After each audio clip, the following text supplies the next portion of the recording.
Hello everyone, good morning. আজ হলো বছরের প্রথম দিন আর আমি সকাল সকাল হাজির হয়ে চলে এলাম তোমাদের মাঝে। আজ যেহেতু প্রথম দিন, তাই আমি আমার চ্যানেলের পক্ষ থেকে আমার সকল বন্ধুদের জানাই হ্যাপি নিউ ইয়ার। নতুন বছর তোমাদের প্রতিটা মুহূর্ত, প্রতিটা সময় খুব খুব ভালো কাটুক এবং সুস্থভাবে স্বাভাবিকভাবে কাটুক, এই প্রার্থনাই করব। তো আজকের ব্লগটা আমি এখান থেকে স্টার্ট করলাম। চলো আজকে কি রান্না বান্না করছি সেটাও আমি তোমাদের সঙ্গে শেয়ার করি একবার।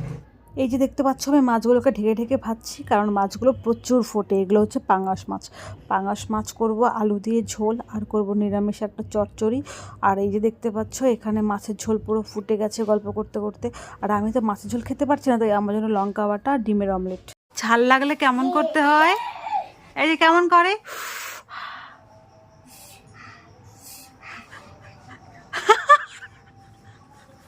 দেখলো যে ক্যামেরাটা অন করা, আর করবে না। খুব বোঝে ক্যামেরাটা।